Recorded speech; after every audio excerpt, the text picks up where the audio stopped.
بسم اللہ الرحمن الرحیم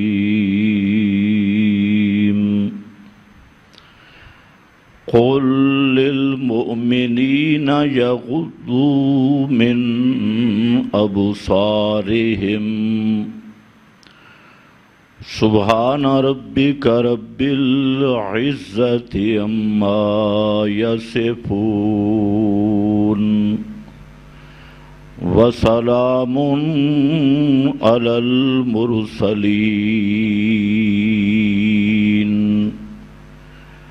والحمد للہ رب العالمین۔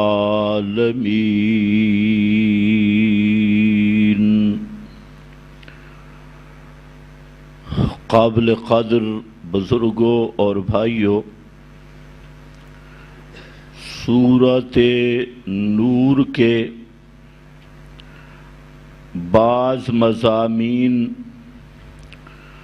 آپ حضرات کے سامنے مسلسل بیان ہو رہے ہیں، جن میں پہلا مضمون تہذیب اسلام کا اور تہذیب اسلام یا اسلامی تہذیب جو صلیب، یہود، ہنود سب باطل ادیان کے مقابلہ میں ایک صاف ستھری اور پاکیزہ تہذیب ہے، روشن تہذیب ہے، اس کا اصول اول اور بنیاد عفت اور پاک دامنی اور دجالی تہذیبیں جس عنوان سے بھی ہیں، چاہے وہ نصرانیت کے عنوان پہ ہوں، یہودیت کے عنوان پہ ہوں، الحاد کے عنوان پہ ہوں، تو وہ سب تہذیبیں دجالی اور طاغوتی تہذیبیں کہلاتی ہیں، جن کا اصول اول اور بنیاد بے حیائی، فحاشی، عریانی اور بے غیرتی پر مبنی ہے، اور یہ حق و باطل کا جھگڑا اور نزاع روز اول سے میدان میں برسر پیکار ہے۔ بالخصوص امام الانبیاء حضرت محمد الرسول اللہ صلی اللہ علیہ وسلم کی بعثت پر یہ میدان اور یہ جنگ پہلے سے زیادہ خطرناک مرحلے میں داخل ہوئی، اور جتنی شیطانی تہذیبیں ہیں، باطل اور دجالی تہذیبیں، انہوں نے اس صاف ستھری اور پاکیزہ تہذیب کو ختم کرنے کے لیے تلوار سے زور آزمائی کی، لیکن ان کو منہ کی کھانا پڑی۔ خلفائے راشدین کا زمانہ، پھر اس کے بعد بنو امیہ کا 95 سال دور خلافت، جس میں اسلام افریقہ تک اور ملتان تک پہنچا، برے صغیر تک پہنچا۔ پھر اس کے بعد 500 سال بنو عباس کی خلافت، اس دوران کی فتوحات، اور پھر خلافت عثمانیہ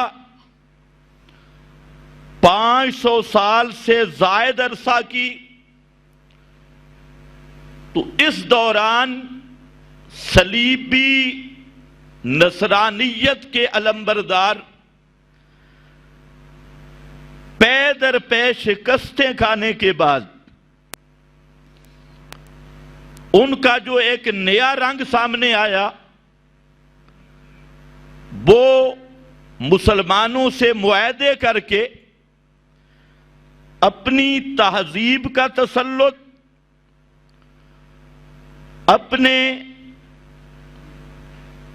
اپنی زبان کا تسلط، اپنی معیشت کا تسلط،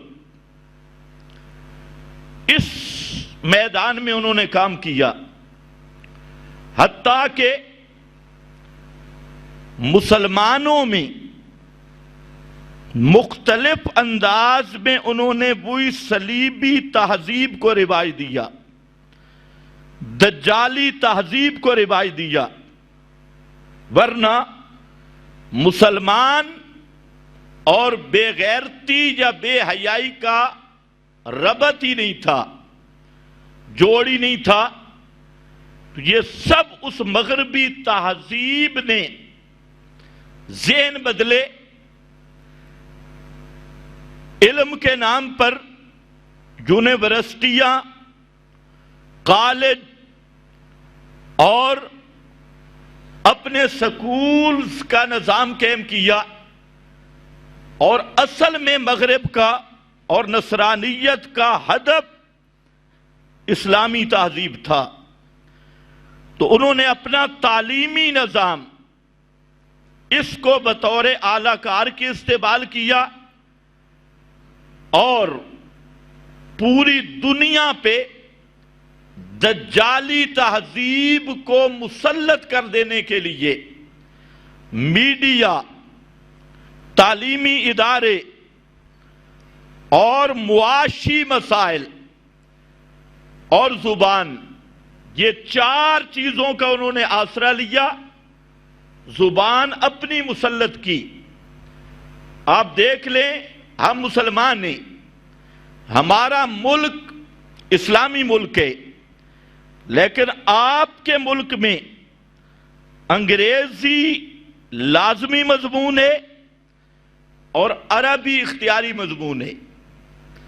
انگریزی لازمی مضمون، عربی اختیاری مضمون، اسلامیات اختیاری مضمون۔ تو یہ سب اس مغرب کا اور اس دجالی نظام کا مضبوط نیٹ ورک۔ میڈیا دیکھیں، میڈیا پہ بھی انہی کا تسلط۔ علمی میدان دیکھیں، یونیورسٹیاں، کالج، لا کالج، اس پہ بھی انہی کا تسلط۔ پھر انگریز جب یہاں برے صغیر سے جانے لگا اور اسلام کے نام پہ ہمارا یہ ملک مارے سے وجود میں آیا، جس پہ لاکھوں آدمیوں کی قربانیاں ہیں، علماء کی، دیندار طبقہ کی، تو اسی انگریز نے جاتے ہوئے اپنی چال کر دکھائی، اور پاکستان جو اسلام کے نام پہ حاصل کیا گیا، سن 47 سے لے کر 2021 ہو گیا، اس ملک میں اسلامی قانون کا نفاذ نہیں ہو سکا۔ اور اس کی وجہ یہی تھی، حالانکہ ملک حاصل اسلام کے نام پہ کیا گیا، اور اسلامی ملک کی عدالت میں قرآن و سنت کا نظام 47 سے لے کر 2021 تک نہیں آیا۔ اسمبلیوں میں جو M N A M P A's منتخب ہوتی ہیں وہ مسلمان اکثر نہیں، اسلامی تہذیب سے خالی، اسلامی عقائد سے خالی، اسلام کے متعلق علم سے خالی، اور خالص وہ انگریز کے پالتو جن کو سیاسی فرعون کہنا مناسب ہے۔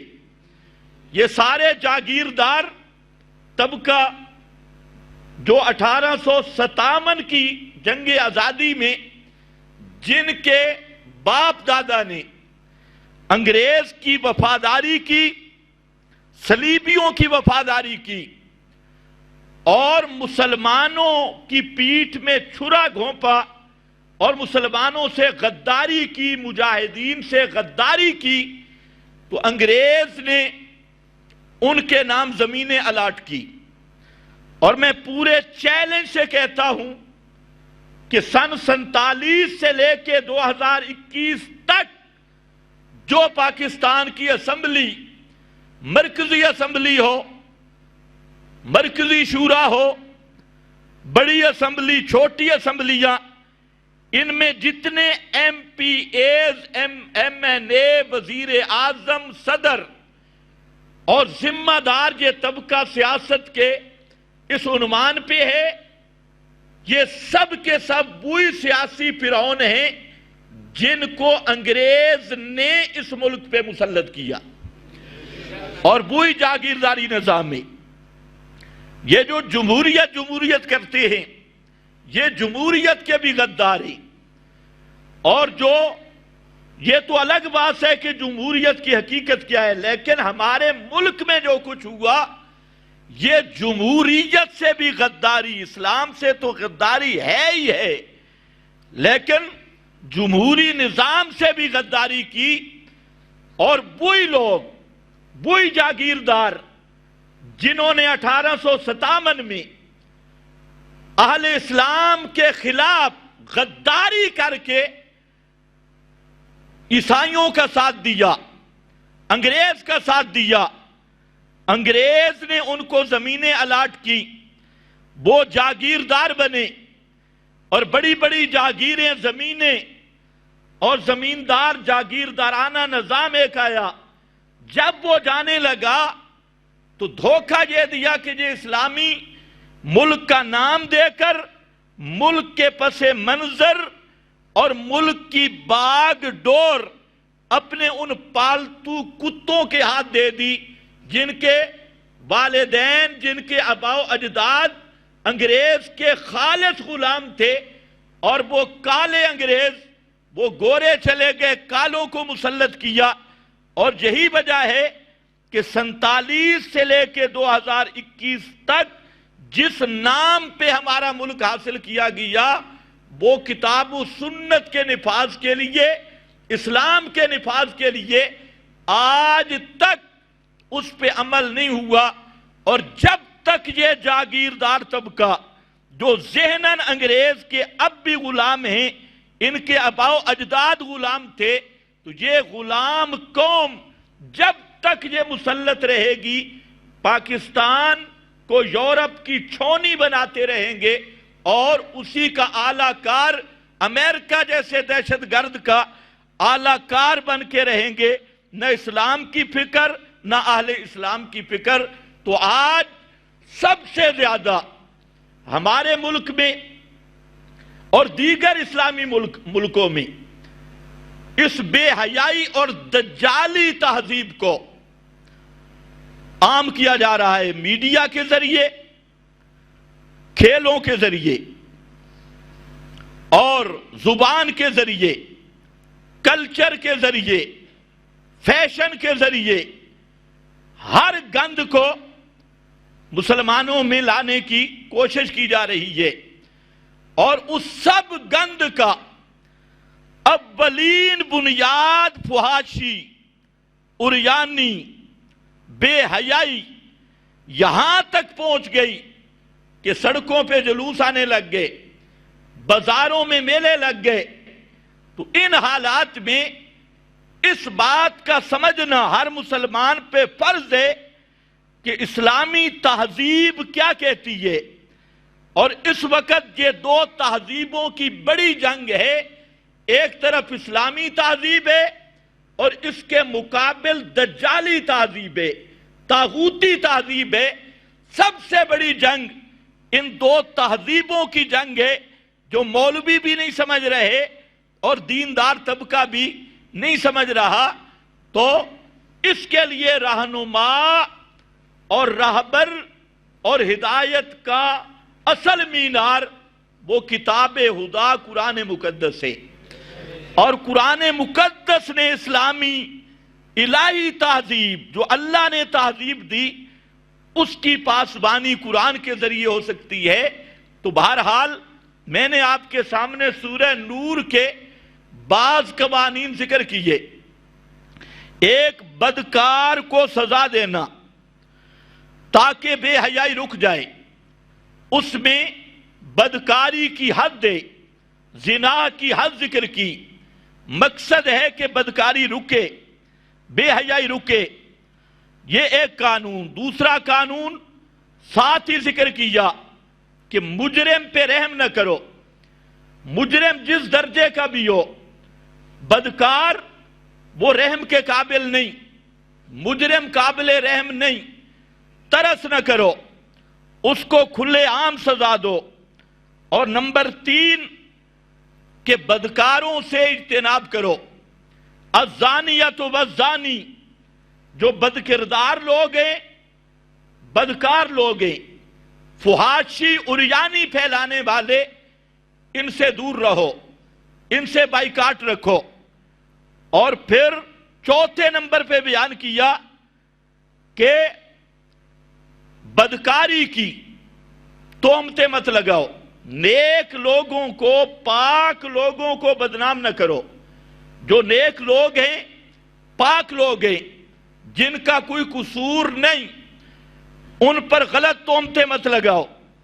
بدکاری اسی سے پھیلتی ہے کہ غیر مجرم کو مجرم قرار دیا جائے یا مجرم پہ ترس کیا جائے، تو فرمایا دونوں کام نہ کرو۔ پھر اس فحاشی اور بے حیائی کے 3 اہم اسباب تھے۔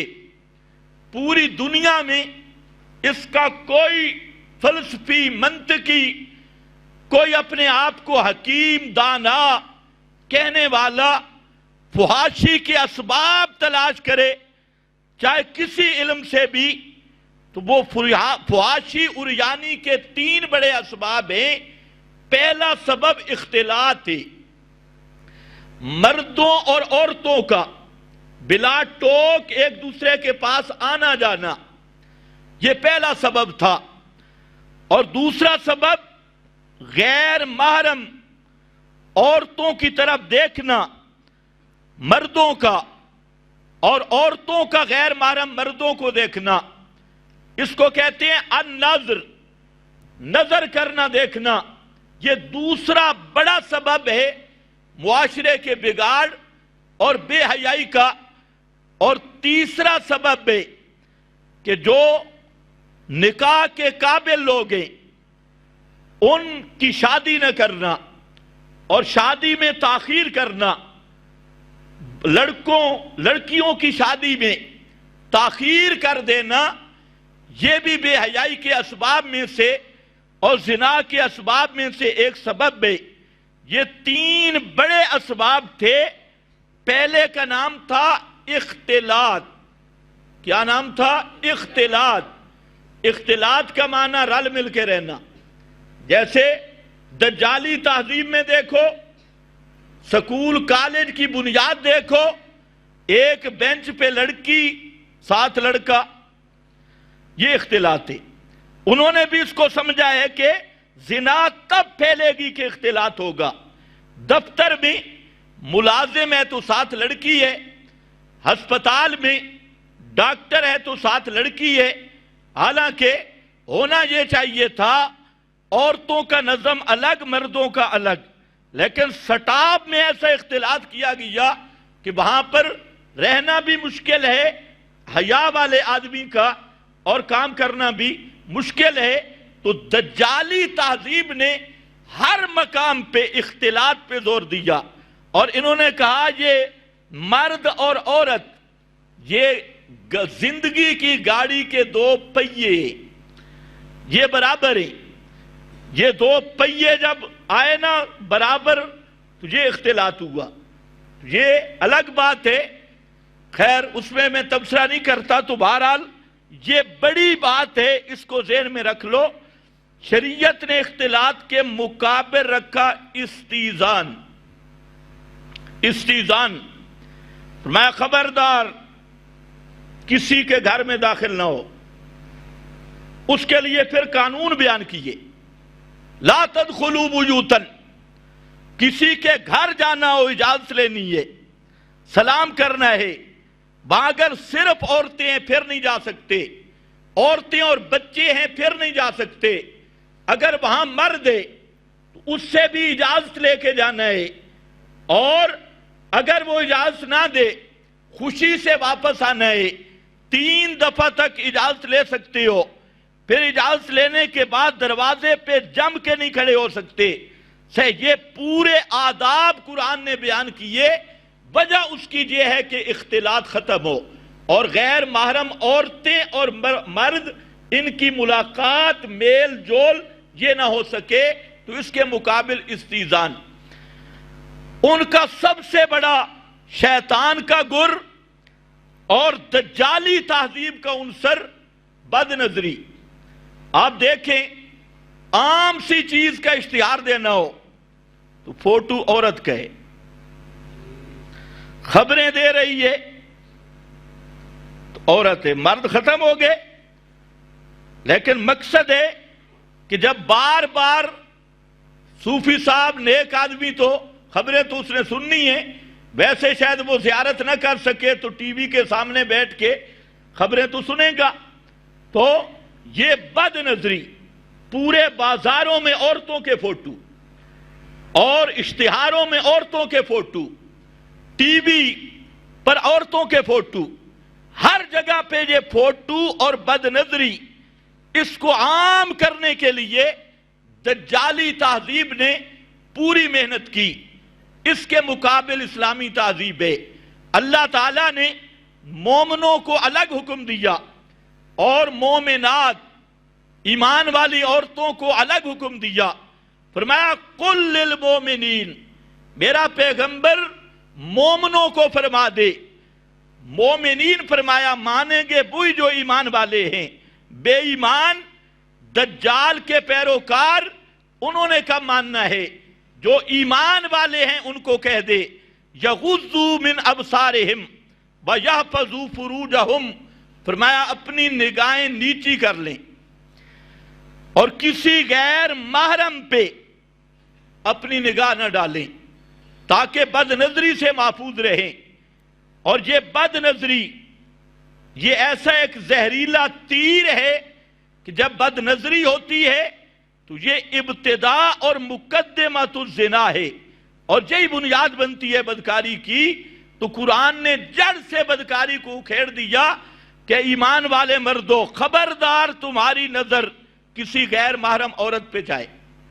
مورخین نے لکھا ہے کہ حضرت خالد بن ولید رضی اللہ تعالیٰ عنہ وہ اپنا مجاہدین کا لشکر لے کر عیسائیوں پہ حملہ کرنے جا رہے تھے، تو عیسائی پادریوں نے یہ مشورہ دیا کہ مسلمانوں کو شکست دینے کا ایک ہی حربہ ہو سکتا ہے، اور وہ یہ ہے کہ مسلمانوں میں بے حیائی پھیلاؤ، اپنے ایریا کی جتنی حسین و جمیل لڑکیاں ہیں ان کو بنا کر سنوار کر میک اپ شیک اپ کرا کر ان کو مسلمان مجاہدین کے سامنے پیش کیا جائے۔ یہ مدتوں سے گھروں سے باہر ہیں اور نوجوان ہیں، تو جو ہی یہ پھسلیں گے بے حیائی کی طرف، وہ پادری بھی جانتے تھے کہ جو قوم بے حیا بن جائے اس سے اللہ کی نصرت ختم ہو جاتی ہے، اللہ کی امداد ختم ہو جاتی ہے، توفیق سلب ہو جاتی ہے، تو یہ وہ بھی جانتے تھے۔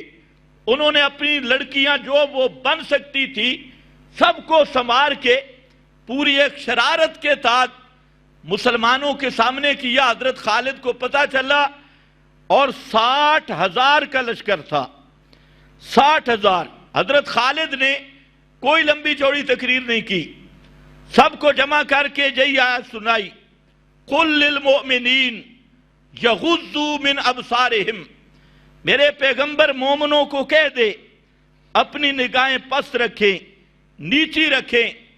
یہ ایک آیت سنی، 60,000 کی فوج گزر گئی اور کسی نے سر اٹھا کے کسی لڑکی کی طرف نہیں دیکھا۔ وہ لوگ قرآن سنتے تھے عمل کی غرض سے، اللہ کا حکم سمجھ کے، اور ہم سنتے ہیں چسکا سمجھ کے۔ ان کے دل میں اللہ کے حکم کی قدر تھی، قیمت تھی۔ ایک آیت صلیبیوں کے سارے منصوبوں پہ پانی پھیر گئی، جو کچھ انہوں نے سوچا تھا۔ تو فرمایا نگاہیں پس رکھنا ہے، یحفظوا فروجہم ذالک ازکی لہم۔ آگے ساتھ فرما دیا خبردار ظاہری تصنع نہیں، جو کچھ تم کر رہے ہو خلوت میں، جلوت میں، راستے میں، اور کوئی بھی نہ دیکھتا ہو، اللہ تمہیں خوب دیکھ رہا ہے۔ اس لیے اللہ سے ڈرو اور نگاہیں پست رکھو۔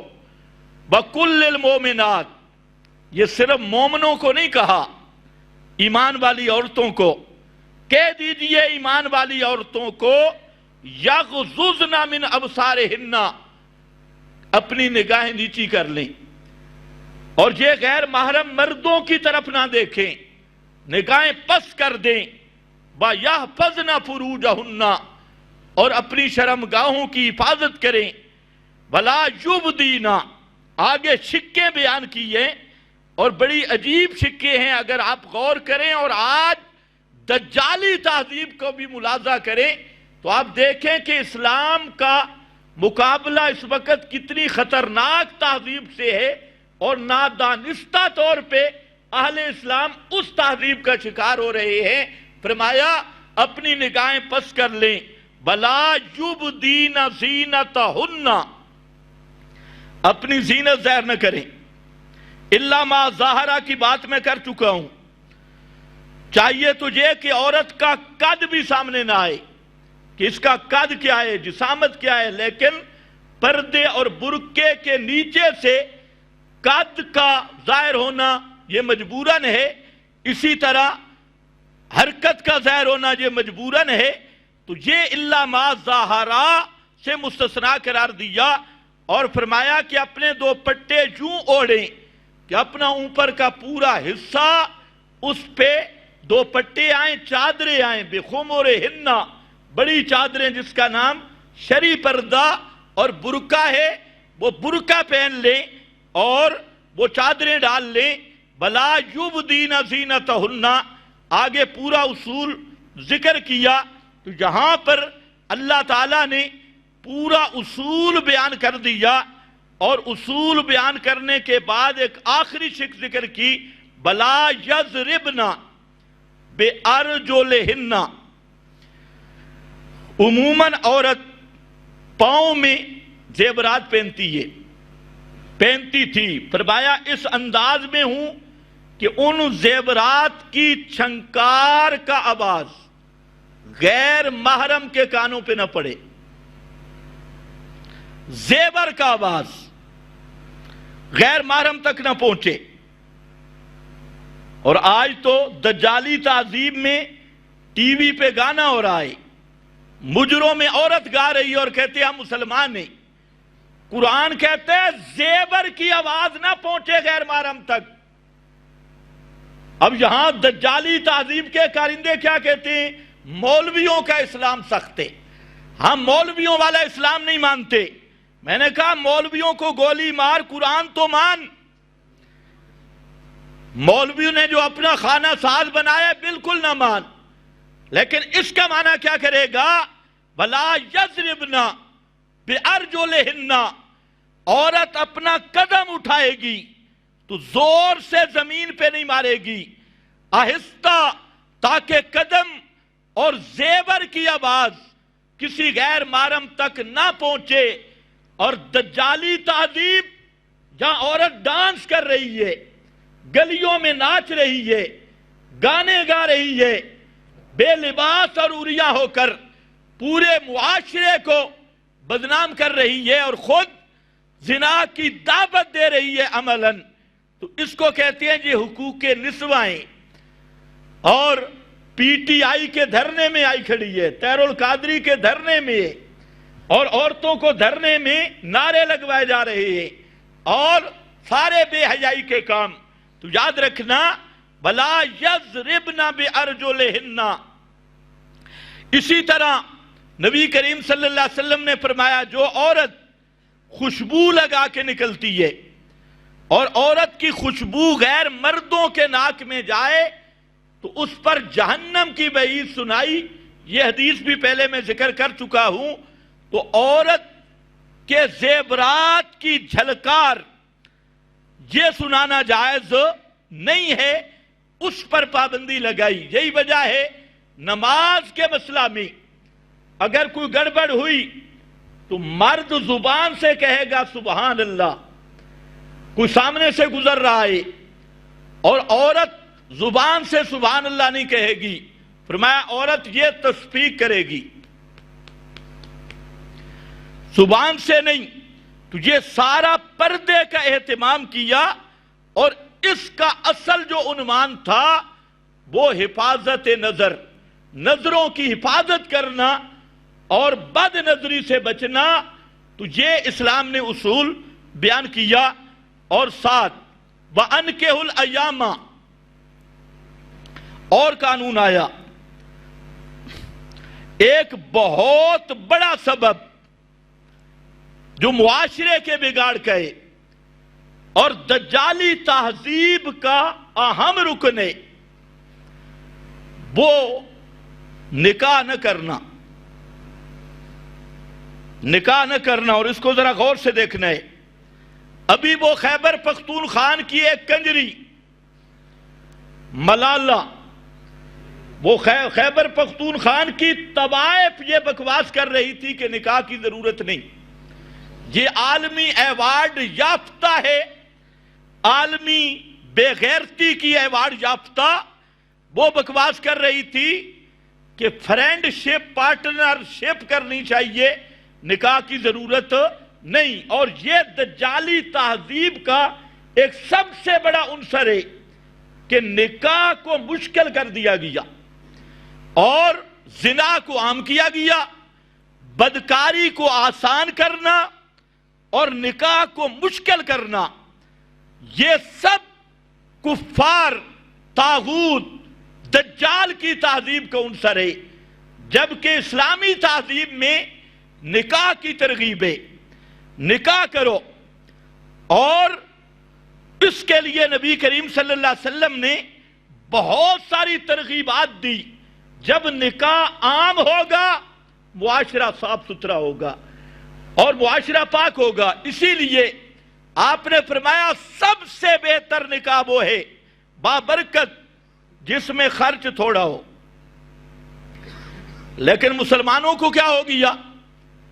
نکاح کرتے ہیں طرز انگریزی ہے، رسم و رواج ہندوؤں والے، سکھوں والے، یہودیوں والے، نصرانیوں والے، ان میں ایک جہیز کی لعنت ہے۔ جہیز کی لعنت، یہ اتنی بڑی لعنت ہے جہیز والی کہ لاکھوں رشتے گھروں میں بیٹھے ہیں، جہیز پورا نہیں ہو رہا۔ پھر برادری کی رسمیں ہیں، وہ پوری نہیں ہو رہی، ایک جگہ پہ منگنی ہو گئی، اب برادری میں رسم ہے کہ سال تک نکاح نہیں ہونا، کیونکہ ناک کٹ جائے گی، سال تک نکاح نہیں۔ پھر نکاح ہو گیا، اب 2-3 سال تک رخصتی نہیں۔ یہ سب جہلیت کی رسمیں ہیں۔ اسلام نے نکاح کو آسان کر دیا۔ اور نکاح پہ کتنا خرچہ ہے جی؟ مولوی کی فیس نکال کر، خدا ہدایت دے۔ مولوی نے ایسے جہاں ٹیکس رکھا ہے، جہاں مولوی کو 1 روپیہ بھی نہ دو نکاح ہو جاتے۔ آج کل تو جناب عالمی مبلغ، عالمی مولوی ایک شادی کے 10 لاکھ لے رہے ہیں۔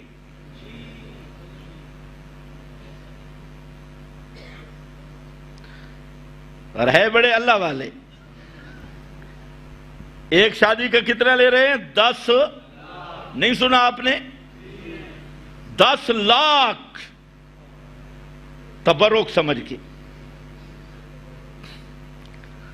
خیر بہرحال تو یاد رکھ لو، فرمایا انکحوا الایام، ایم، مرد جس کی شادی نہیں ہوئی یا عورت جس کی شادی نہیں ہوئی یا وہ مرد جس کی بیوی مر گئی یا عورت جس کا خامد مر گئی یا بیوہ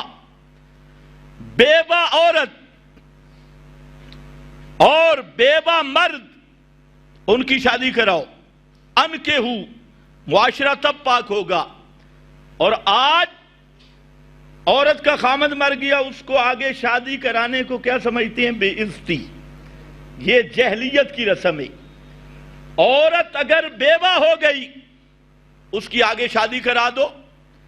پھر بعض جگہ یہ گندی رسم ہے کہ عورت ایک گھر میں آئی، اس کا خامد فوت ہو گیا، اب ضرور ان کے ہاں رسم ہے کہ عورت جا نہیں سکتی، اس کے بھائی سے شادی کرے گی یا جہاں رہے گی۔ یہ بھی خالص جاہلیت کی رسم ہے، کوئی پابند نہیں۔ جب خامد فوت ہو گیا اب عورت مختار ہے، اگر اپنی خوشی سے جہاں نکاح کرنا چاہتی ہے ٹھیک ہے، لیکن برادری کی رسموں میں اس کو جکڑ دینا کہ جہاں اس گھر سے جا نہیں سکتی، یہ سب سے بڑا ظلم اور بربریت ہے، اور یہ جہلیت کی رسم ہے۔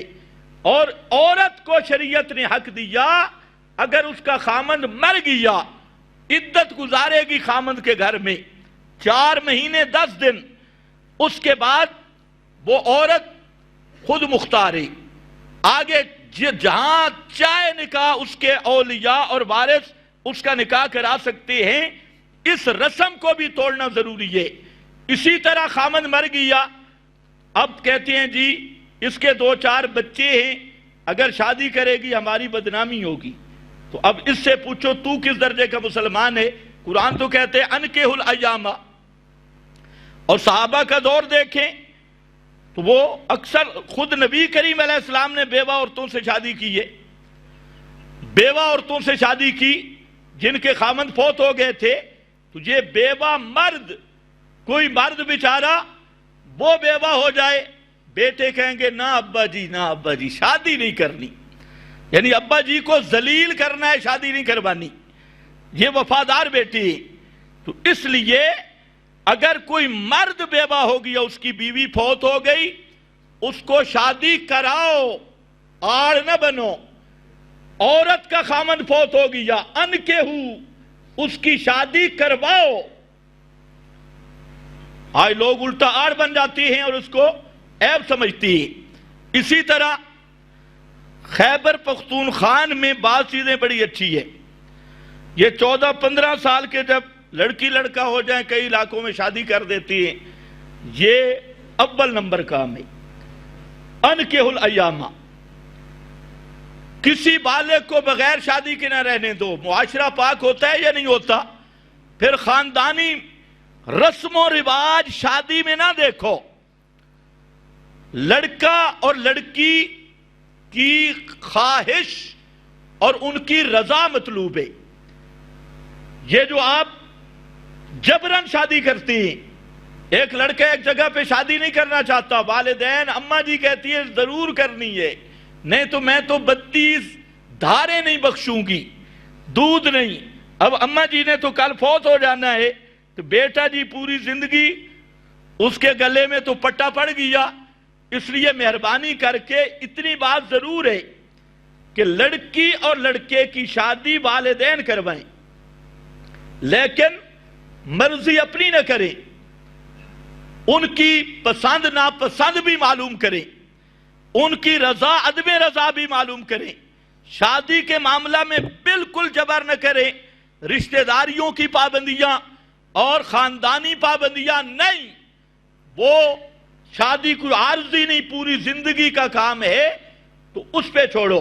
اور ان کی رضا، اسی لیے شریعت نے بالغہ لڑکی کی رضا کو شرط قرار دی ہے۔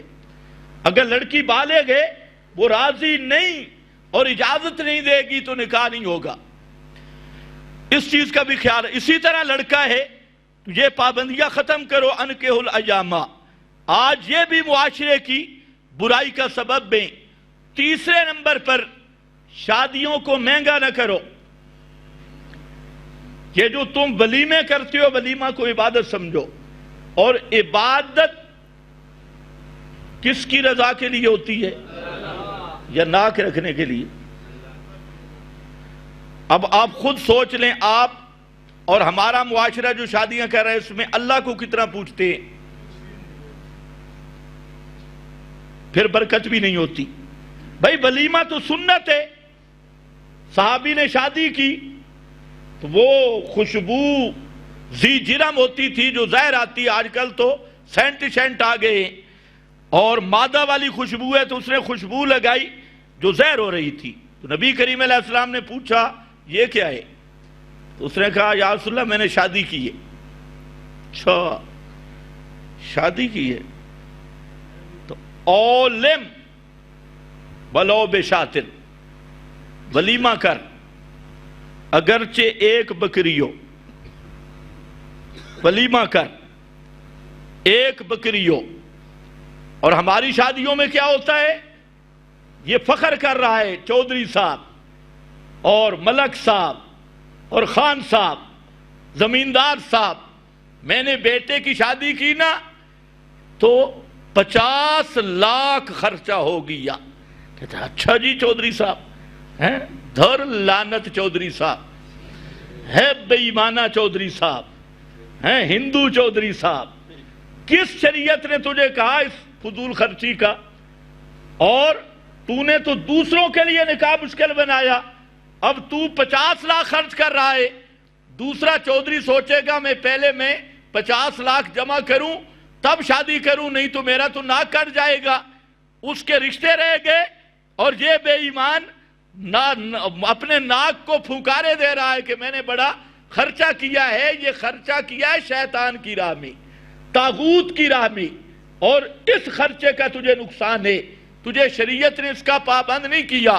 ہاں حسب استطاعت شرعی قواعد کے مطابق ولیمہ کرنا سنت ہے، لیکن فضول خرچی، اسراف، ریاکاری، نمود، دکھلاوے اور شادی کو مہنگا کرنا نکاح کو، تو یہ سب کچھ شیطانی سوچ ہے اور شیطانی وساوس۔ بلکہ میں تجھے کہتا ہوں جن کو اللہ نے رزق حلال دیا اور مالدار ہے، شادی پر کم سے کم خرچ کرے، ولیمہ پر کم سے، اس کی وجہ کہ غریبوں کا حوصلہ بڑھے اور جو متوسط طبقہ ہے اس کا حوصلہ بڑھے۔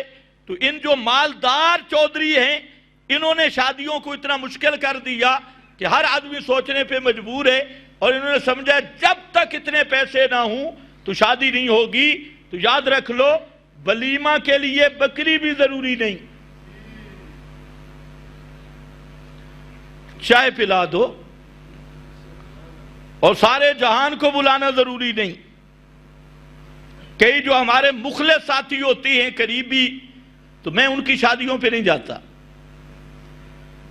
ناراض بھی ہوتے بھی بڑے مخلص ہیں، میں جان بوجھ کے نہیں جاتا، یہ بتانے کے لیے کہ آنا کوئی ضروری نہیں، اس پہ کوئی ناراض نہ ہو۔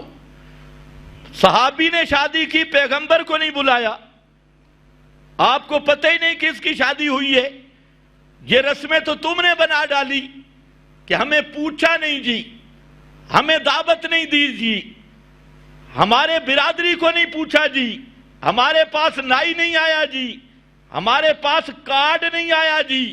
پھر کارڈ دیکھو فضول خرچیہ، کارڈ جو شائع کرتے ہیں لاکھوں روپے کارڈوں پر، اے ذرا کاغذ اچھا ہو پتہ چلے بھئی چودھری کی شادی ہے، خان کی شادی ہے، بڑے آدمی کی، لکھائی سنہری ہو، یہ سب شے اللہ تعالیٰ کی طرف سے لعنت اور مال حرام کی علامت ہے۔ معلوم ہوتا ہے کہ خان چودھری کا حلال کا مال نہیں تھا، اگر حلال کا ہوتا تو حلال کاموں پہ لگتا۔ جب اسراف اور فضول خرچی اور بے ایمانی پہ مال خرچ ہو رہا ہے تو ایک ظاہری علامت ہے کہ اس کی کمائی ٹھیک نہیں ہے۔ ناراض تو نہیں ہو نا؟ خیر ہے، ہو بھی جاؤ، سورہ نور ہے، روشنی ہوگی تو کام کھلے گا۔ نکاح کو سستا کرو، مہر کو کم کرو۔ یہ جو مہر کہاں کہاں کا وہ جو واقعہ ہے نا، بڑھیا والا مولوی سناتی ہیں، اس کا یہ معنی ہی نہیں ہے کہ حضرت عمر نے پابندی لگائی تو بڑھیا کھڑی ہو گئی، تو حضرت عمر خاموش ہو گئے۔ تو وہاں تو ایک علمی بات بھی ہے، وہاں بڑھیا نے جو بات کی تھی تو بات حضرت فاروق اعظم کی ٹھیک تھی، بڑھیا کی ٹھیک نہیں تھی۔ لیکن اس نے جب قرآن کا لفظ پڑھا تو فاروق اعظم اور صحابہ ان کی عادت تھی جب قرآن آتا تو وہ چپ ہو جاتے، تو حضرت فاروق اعظم خاموش ہوئے تھے قرآن کے ادب میں، وہ بھی اگر واقعہ سند سے ثابت ہو جائے۔ مجھے تو خیر جتنی سندیں ملی ہیں ایک بھی صحیح نہیں یہ بڑھیا والے واقعے کی، تو بہرحال صحیح ہو بھی جائے تو حضرت فاروق اعظم کا خاموش رہنا ادب للقرآن، کیونکہ کانا وقافا لکتاب اللہ۔ جیسے صدیق نے تقریر کی تو فاروق اعظم گھٹنوں کے بل گر گئے، اب صدیق کے روب کی وجہ سے نہیں گرے تھے، انک میت و انہم میتون آیت کے احترام کی وجہ سے گھٹنوں کے بل گر گئے۔ یہ ادب ہے قرآن کا۔ اور پنجابی مولوی ہو، پاکستانی، اس کو جتنا قرآن سناؤ یہ اتنا اکڑتا ہے، بھئی ایمان ہے، وَبِهِ قَالَ حَدَّثَنَا فُلَانٌ، گدھے کے گدھے۔ ادھر قرآن آئے، قرآن کے مقابلے میں وَبِهِ قَالَ حَدَّثَنَا فُلَانٌ کدھر آ گیا؟ وَبِهِ قَالَ حَدَّثَنَا فُلَانٌ بابے نے لکھا تھے، دادے نے لکھا۔ یہ قرآن کو نہیں مانے گا، آگے ڈانس کرے گا۔ اور صحابہ جہاں قرآن کی بات آتی تو ان کے گھٹنے زمین پہ آ جاتے، کیونکہ انہیں پتا تھا یہ کلام اللہ ہے، اور کلام اللہ سارے کلاموں کا بادشاہ ہے۔ تو بہرحال میں عرض یہ کر رہا ہوں، بات لمبی ہو جائے گی، نکاح کو عام کرو، پھر ایک نکاح اور دوسرے پہ اعتراض۔ ایک جگہ پہ میں نے تقریر کی، بعد میں مجھے ساتھیوں نے بتایا کہ عورتیں سب آپ کی خلاف باتیں کر رہی تھی۔ میں نے کہا عورتوں کو سمجھ ہی نہیں آئی۔ اللہ نے فرمایا فَانْكِحُوا مَا طَابَ لَكُم مِّنَ النِّسَاءِ، زنا پہ پابندی لگائی، اس کا متبادل رستہ بتایا، بد نظری پہ پابندی لگائی، لیکن چونکہ جنسی خواہش یہ بھی ہر آدمی کے ساتھ لازم ہے، جیسے کھانے کی ضرورت ہے تبھی، پینے کی ضرورت تبھی ہے، تو جنسی خواہشات کی بھی ایک طبی ضرورت ہے۔ تو اللہ تعالیٰ نے جہاں جس چیز پہ پابندی لگائی تو اس سے بہتر حلال راستہ دکھایا ہے، اور فرمایا فَانْكِحُوا، نکاح کرو، اور جہاں لفظ ہے مَا طَابَ، جو اچھی لگے، مَا طَابَ، جو پسند کرو عورتوں سے۔ اچھا کتنے؟ مثنی وثلاثہ ورباع۔ کہاں سے شروع کیا؟ مثنی 2، ثلاثہ 3، رباع 4۔ شروع کہاں سے کیا؟ 2 سے۔ کرنا کہاں سے چاہیے تھا؟ 1 سے۔ گنتی 1 سے شروع ہوتی ہے، لیکن اللہ نے ما طابہ کے سیاق میں کہاں سے شروع کیا؟ مثنی 2 سے۔ کیوں؟ ہونا تو ترتیب یہ چاہیے، 1 کر لو، 2 کر لو، 3 کر لو، 4 کر لو، نہیں، قرآن نے ترتیب یہ رکھی 2 کرو، 3 کرو، 4، اور اگر انصاف نہیں کر سکتے تو بے واحدہ پھر ایک کر لو. تو ایک کو آخر میں ذکر کیا ہے، آپ نے آخر کو لے لیا ہے. اور جو شروع میں مسئلہ تھا معاشرے میں عیب بن گیا. کوئی آدمی پہلے تو یہ بھی عیب تھا، کوئی مولوی جب پیر شادی کرتا نا تو کہتے ہاں ہم نے تو اسے بڑا نیک سمجھا تھا، اس نے شادی بھی کر لی. ہم نے تو سمجھا بڑا نیک آدمی ہے، اس نے تو شادی. توبہ، پیر شادی؟ پیر تو شیخ رشید ہوتا ہے، پیر تے شادی. یہ اور شادی کرنا نیکی ہے. بولو شابش، وقت ختم ہے. شادی کرنا نیکی ہے، سب سے بڑی نیکی ہے. اگر شادی کرنا نیکی نہ ہوتا نا، اور زیادہ شادیاں کرنا نیکی نہ ہوتا تو پیغمبر کریم کبھی نہ کرتے. جب امام الانبیاء صلی اللہ علیہ وسلم نے شادیاں کی اور آپ نے فرمایا خیرکم اکثر ازواجا، تم میں سب سے بہتر آدمی وہ ہے جس کی بیویاں زیادہ ہیں، اکثر ازواجا. لیکن ہندو معاشرہ نے اور دجالی اثرات، نصرانیت، یہودیت، اس تہذیب نے دوسری شادی کو تو گویا گالی بنا دیا، عیب بنا دیا. ہاں یہ خیال کرنا گھر ذرا آرام سے یہ تقریر سنانا، ہاں بلا جھجک ہو کے نہیں، پہلے ذہن سازی کر کے یہ تقریر کرنا، ورنہ کام بڑا گڑبڑ ہوگا.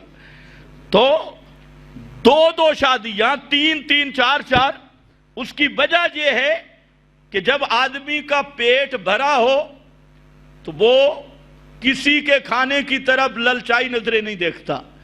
جب اپنا کوٹا پورا ہو، شادیاں ہوں، تو اسے کیا ضرورت ہے گلیوں پہ پھرنے کی، اسے کیا ضرورت ہے بد نظری کی، اسے کیا ضرورت ہے گندگی میں ملوث ہونے کی. تو بہرحال شادیاں کرو، تزوجو حکم ہے.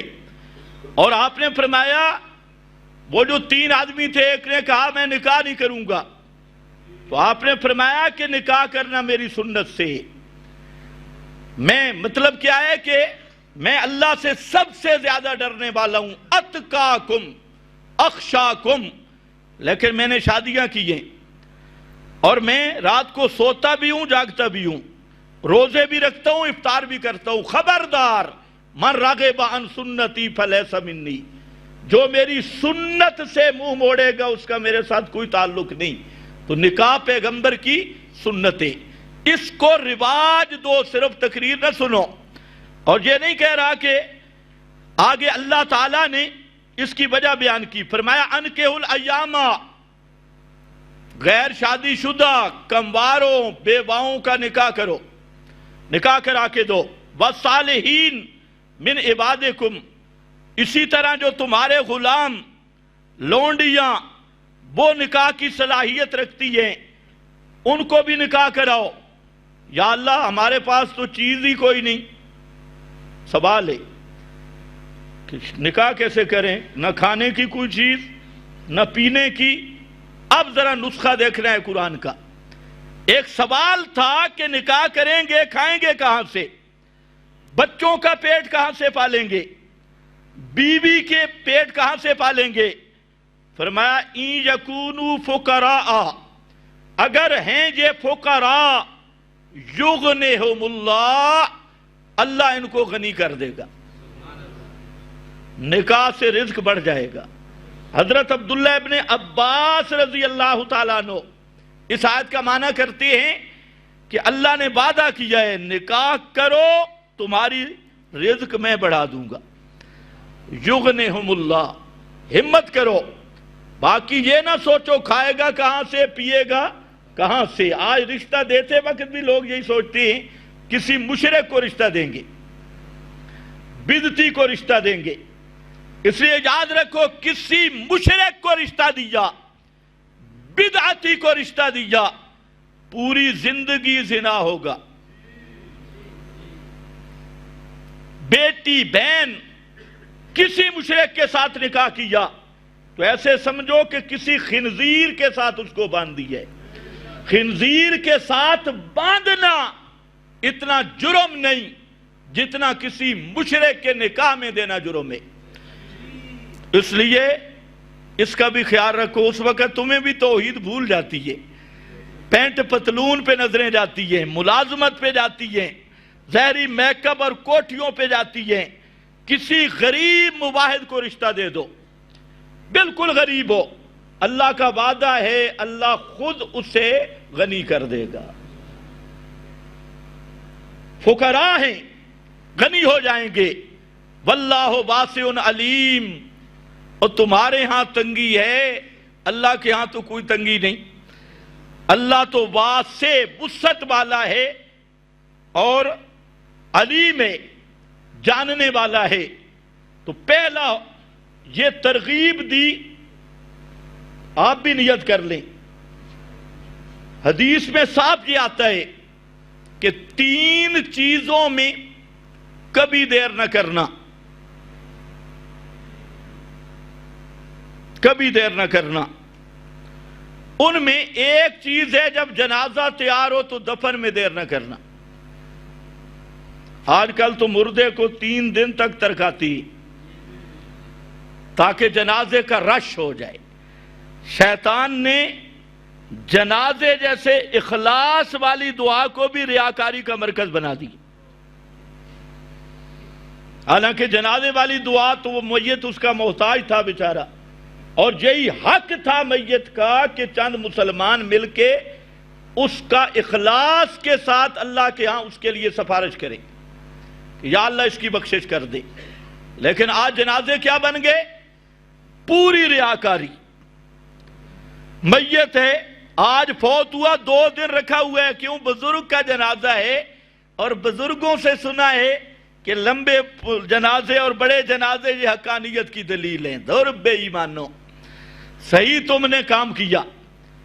پیغمبر نے فرمایا جلدی دفناؤ، اور یہ سب سے پہلے پیغمبر کی وصیت کے خلاف کر رہی۔ پھر جنازوں کی کثرت یا قلت، یہ کس شیطان نے تمہیں پٹی پڑھائی کہ یہ حقانیت کی دلیل ہے؟ صحابہ کے جنازے مختصر ہیں اور آج کے سیاسیوں کے جنازے بڑے بڑے ہیں، تو حقانیت کی دلیل بن گئی۔ تو یہ بھی کسی شیطان کی تعلیم ہے۔ اللہ کے نبی صلی اللہ علیہ وسلم نے فرمایا 40 آدمی مومن ہوں، مومن کے ہو گئی، اور یہ خوش ہے کہ جنازے میں لوگ بڑے آئے تھے، بڑے ماشاءاللہ آئے تھے۔ اور پھر یہ ساری شیطنت ہے، بھائی جنازے میں اخلاص چاہیے، اخلاص سے دعا مانگنی چاہیے، اور اللہ تعالیٰ کی رضا کے لیے جنازہ نام ہی دعا کہے۔ تو بہرحال یہاں ذکر کیا۔ تیسری چیز جو ہے، دوسری چیز وہ فرمایا کہ لڑکی ہے، جب بالغ ہو جائے تو فوراً اس کا نکاح کرو۔ جنازے کے ساتھ اس کا ذکر کیا۔ جنازے میں دیر کرو گے میت سے بدبو شروع ہوگی۔ یہ سننے سنانے والے جھگڑے تو دفن کے بعد ہے نا۔ اگر جنازے میں شریعت نے کہا دیر نہیں کرنی، آپ کی توجہ ہے میری طرف؟ کیوں نہیں دیر کرنی؟ گرمیوں میں ذرا رکھو چند دن۔ میں نے کہا ہے ان کو بتیوں کو کہ کوئی پیر مرنے کے بعد 3 دن ہمارے حوالے کر دو، تاکہ لوگوں کو پتہ چل جائے سنتے ہیں کہ نہیں سنتے۔ ہم اسے گھنٹہ گھر چوک پہ رکھیں گے زیارت کے لیے۔ یہ خود بھی بے ایمان مانتے ہیں کہ اگر پیر اوپر رہ گیا کام گڑبڑ ہے، اس لیے اوپر مٹی ڈالو، پھر لوگوں کو کہیں گے کہ ابھی زندہ بھی ہے، سنتا بھی ہے۔ اور اوپر یہ خود بھی تسلی نہیں رکھتے۔ ایک رافضی نے مجھ پہ سوال کیا، توجہ کرنا، کہتے ہیں تم کہتے ہو جنازہ جلدی دفن کرو، صحابہ نے 3 دن تک پیغمبر کو دفن کیوں نہیں کیا؟ سوال ہے یا نہیں؟ میں نے کہا ہر بدعتی کی عقل الٹی ہوتی ہے۔ پیغمبر نے کیوں فرمایا جنازہ جلدی دفن کرو؟ میت کو جلدی دفناؤ کہ میت پھٹ نہ جائے، خراب نہ ہو۔ بدبو نہ آئے. اور پیغمبر کریم کا میت تو وہ ہے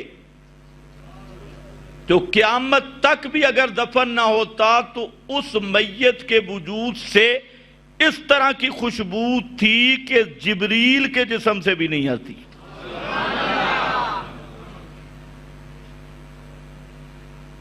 تو یدار الحکم علی علتہ.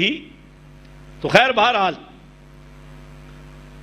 آج جو ہمارے معاشرہ میں 20 سال ہو گئے شادی نہیں کی، بیٹی کی، بہن کی 25 سال، 30 سال، 35 سال، اور پھر کوئی ایسے بے ایمان ہوتے ہیں وہ شادی اس نیت سے نہیں کرتے کہ کوئی دوسرا ہمارا وارث نہ بن جائے اور ہماری وراثت میں شریک نہ ہو جائے، کوئی غیر خاندان. یہ ساری شیطنتیں.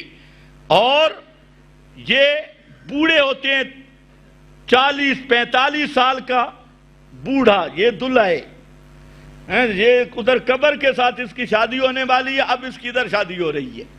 بھئی یہ شادی کی عمر ہے. تو شادی میں انکحوا الایام، اس آیت کو ذہن میں رکھو.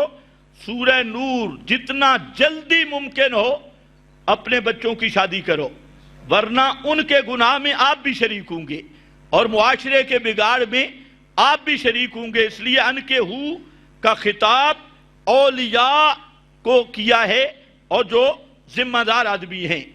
اور آخر پہ فرمایا اگر نکاح کی کوئی صورت نہیں، کوئی مباحث رشتہ نہیں ملتا، بساؤ کا یہ سارے بدعتی شیطان ہیں، اور کوئی مباحث رشتہ نہیں ملتا، تو اب کیا ہوگا؟ فرمایا وَلْيَسْتَعْفِفْ، اب وہ پاک دامن رہے. اور پاک دامن کیسے؟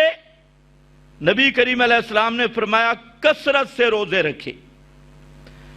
کثرت سے جب روزے رکھے گا 2 مہینے انشاءاللہ سیدھا ہو جائے گا. کثرت سے گناہ کا خدشہ ختم ہو جائے گا. تو فرمایا کثرت کے ساتھ روزے رکھے اور اپنے دامن کو سنبھالے. الذین لا یجدون نکاحا حتی، یہاں تک کہ اللہ ان کے لیے انتظام کر دے. اور جو صحیح نیت سے پاک دامن رہنے کی کوشش کرے گا اور نکاح بھی اس نیت سے کرے گا کہ میں پاک دامن زندگی گزاروں، پاکیزہ زندگی گزاروں، تو اللہ خود اس کے لیے سارے انتظام کر دے گا. یہ بھی اللہ تعالیٰ کا وعدہ ہے. آخری حکم دیا، فرمایا وَلَا تُكْرِهُ فَتَيَاتِكُمْ عَلَى الْبِغَاءِ، بدکاری کے اڈوں کو ختم کر دو، بے حیائی کے اڈوں کو ختم کرو. چکلے، تھیٹر، ہیرا منڈیاں، کنجریوں کے مقام، ان کو ختم کرو. آج ملک میں چکلے آباد کیے جا رہے ہیں.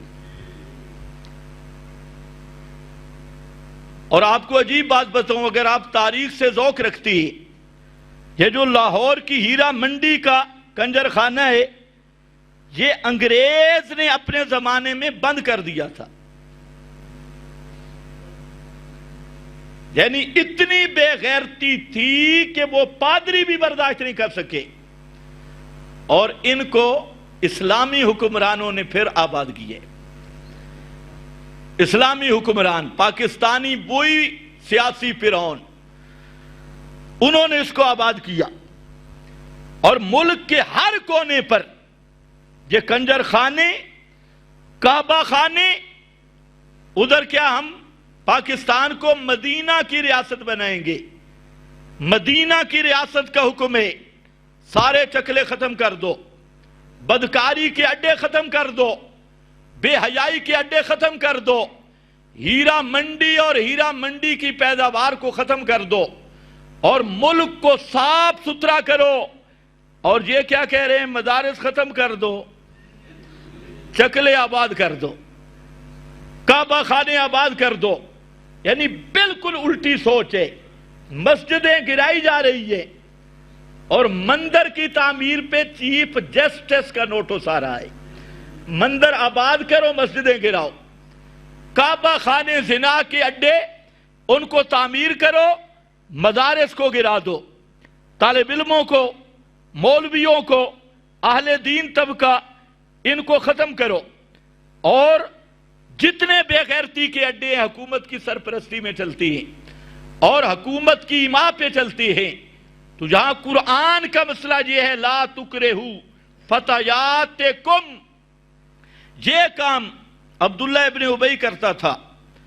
عبداللہ ابن ابی نے لونڈیاں رکھی تھی اور ان سے یہی کسب کراتا تھا رئیس المنافقین، یہ کسب کراتا، اور کعبہ خانے اور ہیرا منڈیاں جاری کر رکھی تھی۔ تو اللہ تعالیٰ نے سب اس بدکاری کے اڈوں کو ختم کرنے کا حکم دے دیا، اور فرمایا ساتھ حیا بھی دلوایا کہ لِتَبْتَغُوا عَرَضَ الْحَيَاةِ الدُّنْيَا، شرم نہیں آتی، غیرت نہیں آتی کہ پیسے کمانے کے لیے یہ کمائی کرتے ہو اور بدکاری پہ عورتوں کو لگاتے ہو، اور مقصد ہوتا ہے دنیا حاصل ہو، تو اس غرض سے کرتے ہو۔ کتنی گندی غرض ہے کہ دنیا کے لیے آج ہمارے ملک میں بے شمار ایسے واقعات ہیں، کئی خامد ایسے بے غیرت ہیں جو بیویوں سے کسب کرا رہی ہے، کوئی بھائی ایسے بے غیرت ہیں جو بہنوں سے کسب کراتی ہیں، اور کئی دیگر، یہ سارے کسبی۔ تو شریعت نے معاشرے کو صاف کرنے کا آخری ہدف دے دیا کہ جہاں بدکاری ہو، چاہے سکول ہوں، چاہے کالج ہوں، چاہے یونیورسٹیاں اور ان کے ہاسٹل، جو بے حیائی اور کعبہ خانوں یا پیروں کے حجرے ہوں یا مولویوں کی درسگاہیں ہوں جو کعبہ خانے بن گئے، یا تعویذ فروشوں کے اڈے ہوں، اس پہ جی ایسا کہیے، تعویذ فروشوں کے اڈے ہوں، تو یہ یاد رکھو جہاں شرک کا اڈا ہوگا وہاں زنا کا بھی اڈا ہوگا۔ یہ کبھی نہیں ہو سکتا کہ شرک کا اڈا ہو، بدکاری کا اڈا نہ ہو، بھنگ اور چرس کا اڈا نہ ہو، شراب اور منشیات کا اڈا نہ ہو۔ تو شرک کے سب اڈے ان کو ختم کر دو، اور تب جا کے معاشرہ پاک ہوگا۔ تو یہ جہاں تک آداب ذکر کیے، آپ خود دیکھیں، یہ ہے اصل اسلامی تہذیب۔